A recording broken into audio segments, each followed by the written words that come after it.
Assalamualaikum warahmatullahi wabarakatuh. Yang terhormat dosen pembimbing saya dan dosen penguji saya serta Kaprodi S1 Bisnis Digital yaitu Ibu Rina Perlina. Izinkan saya Aulia Rahma dengan NIM 1710622048 mempresentasikan hasil sidang skripsi dengan judul Pengaruh Live Streaming dan Promosi Penjualan terhadap Niat Beli di Aplikasi Belanja Online dengan trust sebagai variabel mediasi. Studi pada Brandsatka. Jadi yang pertama itu ada bab satu pendahuluan yang terdiri dari latar belakang, rumusan masalah, tujuan, dan manfaat. Oke, di sini latar belakang pertumbuhan e-commerce di Indonesia terus meningkat dan mendorong perubahan besar dalam perilaku belanja masyarakat. Berdasarkan laporan dari Goodstat, nilai transaksi e-commerce Indonesia mengalami peningkatan signifikan setiap tahunnya dan terus menunjukkan tren yang positif. Lalu fitur ini menggunakan konsumen melihat produk secara langsung, berinteraksi dengan host, serta informasi produk yang lebih detail yang meyakinkan. Lalu perubahan perilaku belanja ini menunjukkan bahwa konsumen kini lebih mengutamakan bukti visual dan interaksi langsung sebelum membeli. Sehingga strategi pemasaran digital berbasis live streaming menjadi semakin relevan dan efektif dalam meningkatkan ketertarikan konsumen. Oke, selanjutnya itu ada identifikasi masalah. Data penjualan menunjukkan adanya peningkatan signifikan selama periode 1 sampai 7 November 2025. Pada awal periode, volume penjualan berada di kisaran 1000 sampai 1000 unit dengan omset yang relatif stabil. Namun tren berubah drastis menjelang tanggal 6 November 2025, di mana terjadi lonjakan besar baik pada volume penjualan maupun omset. Volume penjualan naik hingga mendekati 2.400 unit, sementara omset mencapai titik tertinggi di kisaran 160 sampai 180 juta rupiah. Setelah mencapai puncaknya, penjualan kembali mengalami penurunan pada tanggal 7 November.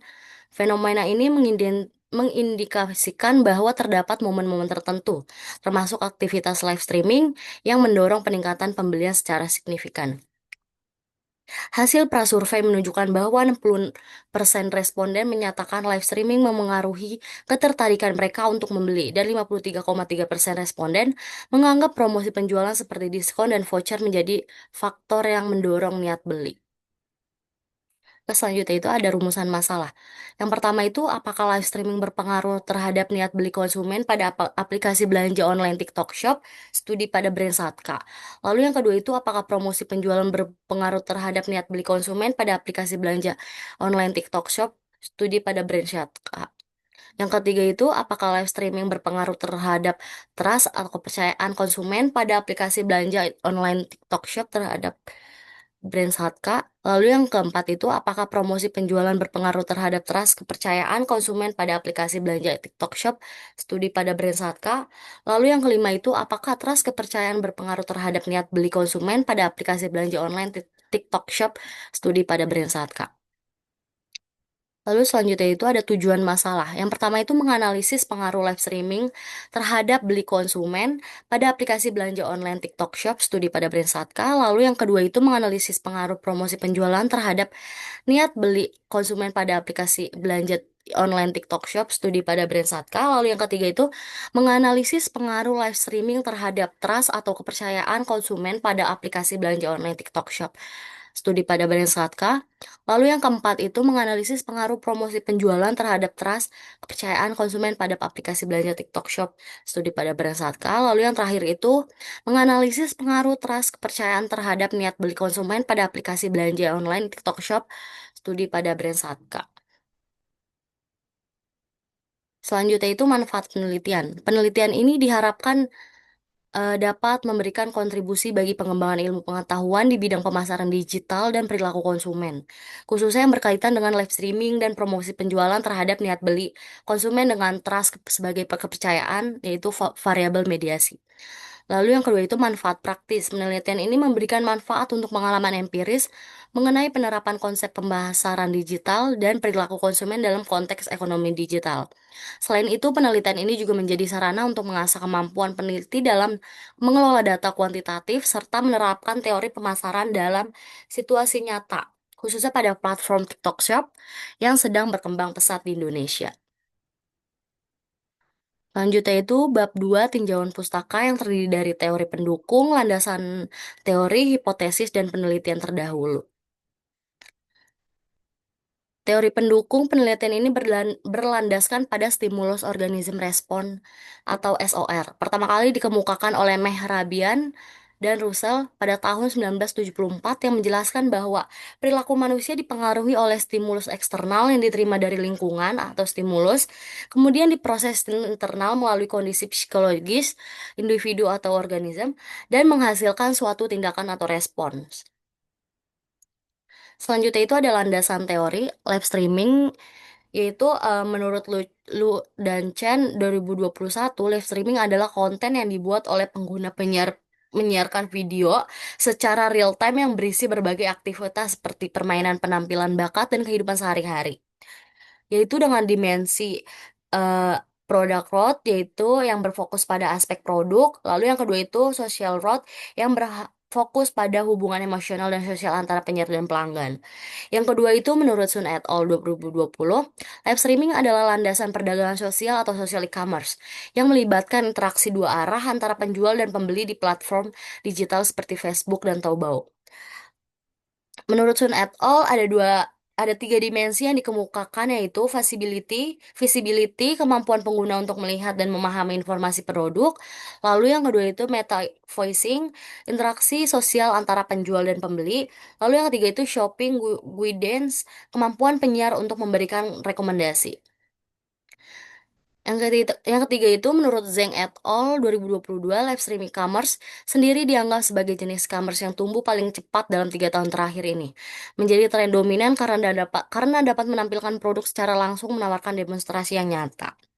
Menurut L. Zhang et al. 2023, penelitian ini menyoroti dua dimensi, yaitu emotional engagement dan social connectedness, yaitu memperkuat efek para social relationship antara penonton dan penyiar. Selanjutnya itu ada promosi penjualan. Menurut Hewage et al. 2022, promosi penjualan adalah komponen dari rangkaian komunikasi pemasaran yang sangat penting untuk menarik perhatian pelanggan, mendorong pembeli impulsif, dan memperkuat hubungan antara pelanggan dan merek. Menurut Hewage et al. 2022, dimensi promosi penjualan yang berfokus pada dua dimensi utama, yaitu price-based sales promotion untuk bentuk penjualan yang intensif, lalu yang kedua itu non-price-based sales promotion yang tidak secara langsung menurunkan harganya. Yang kedua itu menurut PSL 2021, promosi penjualan adalah metode pemasaran yang bertujuan untuk mendorong konsumen untuk membeli produk dengan memberi persepsi bahwa produk memiliki nilai tambahan. Menurut PSL 2021, penelitian ini menunjukkan dua dimensi utama, yaitu satu abundance signaling dan scarcity signaling. Kedua dimensi tersebut mewakili dua pendekatan psikologis berbeda dalam promosi penjualan. Lalu yang ketiga itu menurut penelitian Tong et al., 5 jenis promosi umum yang ditemukan di platform e-commerce, terutama JD.com, dan masing-masing memiliki definisi operasional yang jelas menjelaskan promosi penjualan. Menurut penelitian Tong et al. 2022 yang menjelaskan dua dimensi penting moderasi efektivitas promosi, yaitu bisnis model dan produk lain. Oke, selanjutnya itu ada niat beli. Menurut Narayana et al. 2022, niat pembelian diukur sebagai variabel biner, yaitu apakah organisasi berniat membeli cycle cargo pada akhir masa uji coba. Lalu menurut Narayana et al. Ada beberapa dimensi, yaitu yang pertama persepsi persepsi manfaat operasional atau FOB, yang kedua itu persepsi manfaat alus atau FSB, yang ketiga itu ada persepsi kekhawatiran operasional atau FOC, dan yang keempat itu minat beli pada teknologi dan inovasi atau FITI. Lalu yang kedua itu menurut Wong et al. 2023, keinginan untuk membeli didefinisikan sebagai peluang atau kemungkinan seseorang untuk melakukan pembelian di masa mendatang. Menurut Wong et al., dimensi yang berkaitan dengan niat beli dapat ditelusuri yang berperan sebagai prediktor dalam model penelitian, seperti supply chain risk perception, yang kedua itu return perception, yang ketiga itu trust, dan yang keempat itu consumer satisfaction. Lalu yang ketiga itu menurut Xue et al. 2020 menyatakan bahwa keinginan untuk membeli produk tertentu muncul ketika pelanggan menilai stimulus pemasaran melalui persepsi hangat dan kemampuan. Menurut Xue et al. 2020, niat beli dapat dijabarkan melalui empat dimensi. Yang pertama itu warm atau keramahan atau kehangatan emosional. Lalu yang kedua itu kompeten, keahlian atau kredibilitas. Lalu yang ketiga itu trust, kepercayaan. Dan yang keempat itu serta emotional engagement. Lalu selanjutnya itu ada trust. Menurut Raisanen et al. 2021, trust merupakan konsep sosial yang melampaui kewajiban hukum dan kontrak formal serta menjadi dasar bagi interaksi yang mengandung risiko. Menurut Raisanen et al. 2021 memetakan trust ke dalam dua dimensi, yaitu traditional trust dan digital trust. Lalu selanjutnya itu menurut studi Hancock et al. 2023, kepercayaan didefinisikan bentuk keterbukaan seseorang terhadap risiko yang disebabkan oleh tindakan pihak lain yang berpengaruh. Menurut Hancock et al. 2023 mengembangkan tiga dimensi utama, yaitu faktor trustor, faktor trusty, faktor konseptual. Lalu yang terakhir itu menurut Sayo et al. 2021, kepercayaan dipahami sebagai hasil interaksi antara elemen individu dan relasional yang membentuk keyakinan seseorang terhadap kepercayaan dan integritas pihak lain. Sayo et al. Menjelaskan bahwa trust terdiri atas empat dimensi utama, yaitu propensity to trust, shared goals, pentingnya kesamaan tujuan harapan. Lalu yang ketiga itu trustor, trusty, relationship berfokus pada kualitas pemberi penerima. Lalu trusted, trustworthiness, mengacu keyakinan pihak memiliki karakter. Lalu selanjutnya itu ada hipotesis penelitian. Yang pertama itu ada hipotesis satu, live streaming berpengaruh positif terhadap niat beli. Yang kedua, hipotesis kedua yaitu promosi penjualan berpengaruh positif terhadap niat beli. Lalu hipotesis tiga, live streaming berpengaruh positif terhadap trust. Lalu hipotesis empat, promosi penjualan berpengaruh terhadap trust. Lalu yang hipotesis lima, trust berpengaruh positif terhadap niat beli. Ini adalah penelitian terdahulu saya dengan kutipan-kutipan. Lalu selanjutnya itu ada bab 3 metodologi penelitian. Waktu dan tempat, lalu analisis SAMPLS. Waktu penelitian dilaksanakan pada Oktober sampai Desember 2025, tahapan penyusunan instrumen, pengumpulan data, analisis Smart PLS, pelaporan. Tempat penelitian wilayah DKI Jakarta karena daerah ini memiliki tingkat penggunaan aplikasi berbelanja online dan aktivitas live streaming yang sangat tinggi. Lalu desain penelitian, pendekatan kuantitatif, explanatory research, analisis menggunakan Smart PLS. Lalu selanjutnya itu ada populasi sampel. Pengguna TikTok Shop yang menonton live Satka, tekniknya itu purposive sampling, kriterianya itu pernah menonton live dan pernah membeli atau berminat dengan jumlah minimal 200 orang.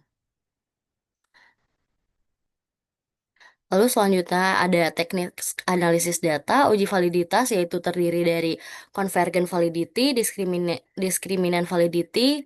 Tujuannya itu memastikan setiap indikator benar-benar mampu mempresentasikan konstruk yang diukur, live streaming, promosi penjualan, trust, dan niat beli, dan berbeda secara jelas dari konstruk yang lainnya. Lalu uji reliabilitas, instrumen dinyatakan reliable bila Crunch Alpha di atas 0,70 dan composite reliability di atas 0,70.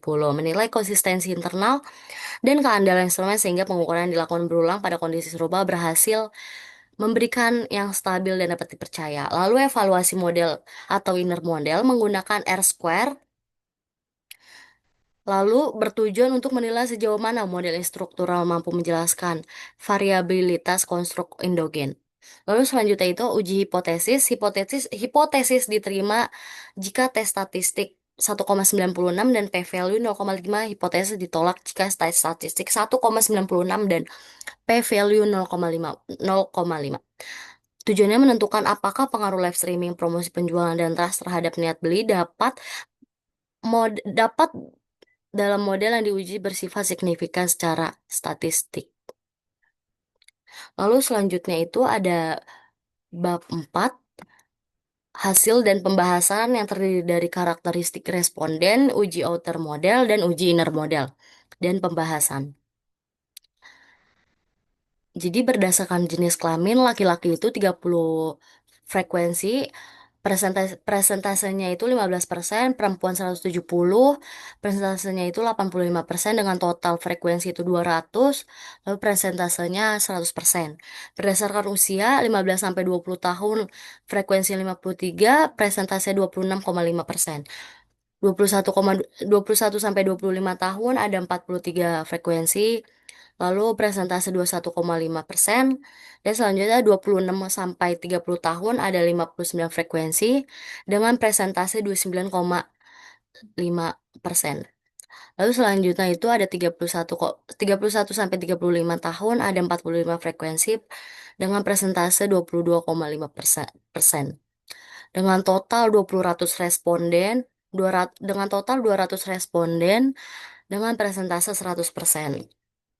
Selanjutnya itu berdasarkan domisili Jakarta Pusat 41 frekuensi dengan presentase 20,5%, Jakarta Timur 33 frekuensi dengan 16,5%, lalu Jakarta Barat dengan 35 frekuensi dengan presentase 19%, Jakarta Selatan 34 frekuensi dengan 17%, Jakarta Utara 29 frekuensi dengan 14,5%, Kepulauan Seribu 25 frekuensi dengan 12,5%. Jadi total 200 responden dengan 100%. Berdasarkan status pekerjaan, pelajar dan mahasiswa, karakteristik responden dalam penilaian ini berfokus pada pengguna live streaming commerce yang terdiri dari laki-laki, perempuan dengan rentang usia 15 sampai 35 tahun serta berdomisili di wilayah DKI Jakarta. Responden didominasi oleh perempuan dan sebagian besar berada pada usia produktif dengan sebaran domisili yang mencakup seluruh wilayah administratif DKI Jakarta. Pengumpulan DKI dilakukan melalui kuesioner online dan memperoleh 200 responden yang valid. Responden memiliki latar belakang status pekerjaan dan tingkat pendapatan yang beragam, sehingga mampu memberikan penggambaran umum mengenai karakteristik pengguna live streaming e-commerce sebagai dasar analisis lebih lanjut menggunakan metode Smart PLS. Lalu selanjutnya itu ada uji validitas dan reliabilitas. Yang pertama itu ada uji outer loading.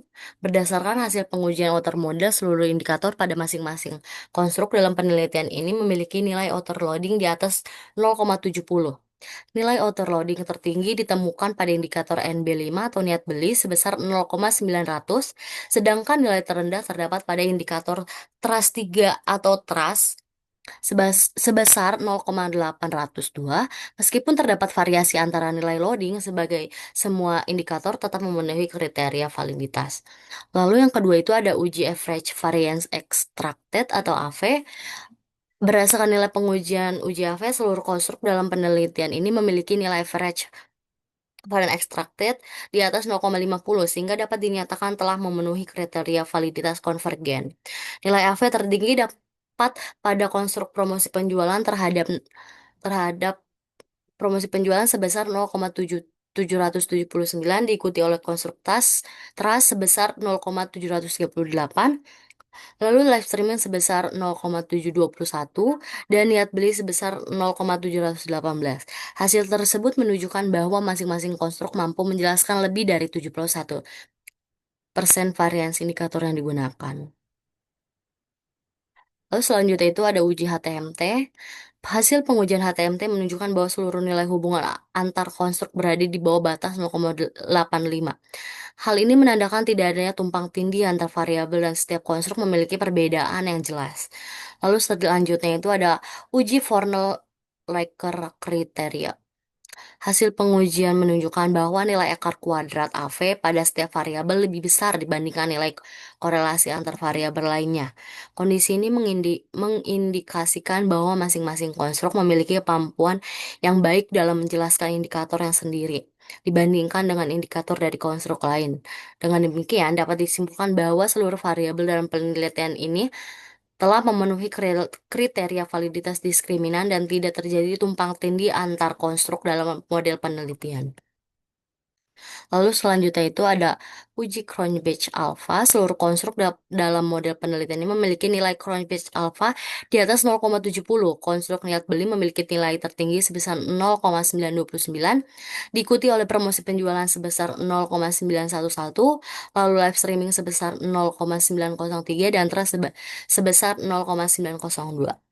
Lalu selanjutnya itu ada uji composite reliability. Seluruh konstruk dalam model penelitian ini memiliki nilai composite reliability di atas 0,70. Konstruk niat beli memiliki composite reliability tertinggi sebesar 0,930, diikuti oleh promosi penjualan sebesar 0,915, lalu live streaming sebesar 0,908, dan trust sebesar 0,905. Lalu selanjutnya itu ada uji inner model. Yang pertama itu ada uji R-square.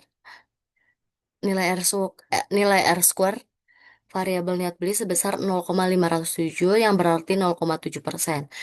Variasi niat beli dapat dijelaskan oleh variabel variabel dalam penelitian yang termasuk dalam kategori dalam menjelaskan niat beli.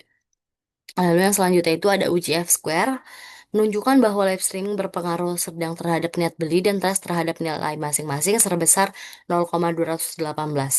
Lalu yang terakhir itu ada uji Q-square, menunjukkan bahwa nilai Q predik pada variabel trust sebesar 0,312 dan niat beli sebesar 0,392. Yang keduanya lebih besar dari 0. Hal ini menandakan bahwa model memiliki relevansi prediktif yang baik terhadap variabel variabel endogen. Selanjutnya itu ada uji model fit. Hasil uji model fit menunjukkan bahwa model penelitian memenuhi kriteria kelayakan yang baik. Nilai SRMR pada model sebesar 0,049 yang berada di bawah 0,08, menandakan kesesuaian model yang sangat baik. Selanjutnya itu ada uji hipotesis. Uji hipotesis direct effect yang berdasarkan hasil uji hipotesis menggunakan smart PLS, seluruh hubungan antara variabel menunjukkan hasil yang signifikan, serta statistik dengan nilai p-value 0,5 dan t statistik 1,96. Hasil pada tab Hasil pada tabel tersebut menunjukkan bahwa seluruh hipotesis H1 sampai H5 dinyatakan diterima. Selanjutnya itu ada output. Prototipe yang dihasilkan dalam penelitian ini mempresentasikan hubungan antara variabel penelitian dalam konteks aplikasi belanja online, khususnya pengaruh live streaming dan promosi penjualan terhadap niat beli yang dimensi oleh trust. Prototipe ini tidak hanya menampilkan model penelitian secara visual, tetapi menggambarkan alur interaksi pengguna yang mencerminkan mekanisme pembentukan niat beli secara integritas. Pembaruan ini bertujuan untuk meningkatkan transparansi informasi harga, mengurangi potensi kebingungan, serta menjaga kepercayaan konsumen meskipun promo live streaming telah berakhir. Lalu yang selanjutnya itu ada bab 5, kesimpulan dan saran, yang terdiri dari kesimpulan, implikasi, keterbatasan penelitian, dan saran. Kesimpulannya, berdasarkan hasil penelitian dan pembahasan yang telah dilakukan, dapat disimpulkan live streaming dan promosi penjualan memiliki peran penting dalam memengaruhi niat beli konsumen pada aplikasi belanja online TikTok Shop. Khususnya pada brand Satka, live streaming terbukti mampu meningkatkan niat beli konsumen melalui penyajian produk secara real time, interaktivitas antara host dan audiens, serta kejelasan informasi yang disampaikan. Selain itu, promosi penjualan seperti diskon, voucher, dan penawaran terbatas juga berpengaruh positif dalam mendorong keterkaitan dan keputusan pembelian konsumen. Hasil penelitian ini juga menunjukkan bahwa trust berperan sebagai variabel mediasi yang memperkuat pengaruh live streaming dan promosi penjualan terhadap niat beli. Dengan kata lain, semakin tinggi tingkat kepercayaan konsumen terhadap brand dan platform, maka semakin besar kemungkinan konsumen memiliki niat untuk melakukan pembelian. Oke, selanjutnya itu ada implikasi. Yang pertama itu ada implikasi teoritis. Penelitian ini memberikan implikasi teoritis dengan memperluas pemahaman mengenai peran live streaming dan promosi penjualan dalam memengaruhi nilai beli melalui trust pada konteks live commerce. Lalu yang kedua itu implikasi praktis. Secara praktis, penelitian ini memberikan implikasi bagi pelaku usaha di TikTok Shop, khususnya brand Satka, untuk mengoptimalkan live streaming sebagai sarana komunikasi dan penjualan. Selanjutnya itu ada keterbatasan penelitian. Yang pertama itu penelitian ini hanya berfokus pada satu brand yaitu Satka, sehingga hasilnya belum ada tentu mewakili brand lain dengan strategi live streaming dan promosi penjualan yang berbeda. Lalu yang kedua itu objek penelitian terbatas pada platform TikTok Shop, sehingga temuan belum dapat digeneralisasikan ke platform e-commerce lain yang memiliki karakteristik berbeda. Yang ketiga itu, responden dibatasi pada usia 15-35 tahun dan berdomisili di DKI Jakarta sehingga hasil penelitian lebih mempresentasikan konsumen muda di wilayah perkotaan. Lalu yang keempat itu penelitian menggunakan pendekatan kuantitatif berbasis survei sehingga data bergantung pada persepsi subjektif responden dan belum menggali pengalaman secara mendalam. Lalu yang kelima itu variabel penelitian terbatas pada live streaming, promosi penjualan, trust, dan niat beli sehingga faktor lain yang memengaruhi niat beli belum diteliti. Lalu selanjutnya itu ada saran. Saran teoritis bagi peneliti selanjutnya disarankan untuk memperluas objek penelitian pada brand atau platform commerce lain agar hasil penelitian lebih general. Lalu yang terakhir itu ada saran praktis bagi peneliti selanjutnya disarankan untuk memperluas cakupan responden. Misalnya dengan memfokuskan pada generasi Z atau Gen Z di wilayah di luar DKI Jakarta, mengingat penelitian ini terbatas pada responden usia 15-35 tahun di DKI Jakarta, perluasan cakupan diharapkan dapat menghasilkan temuan yang lebih spesifik dan memiliki tingkat generalisasi yang lebih baik. Oke, sekian presentasi dari saya. Kurang lebihnya mohon maaf. Wabillahi taufik walhidayah. Wassalamualaikum warahmatullahi wabarakatuh.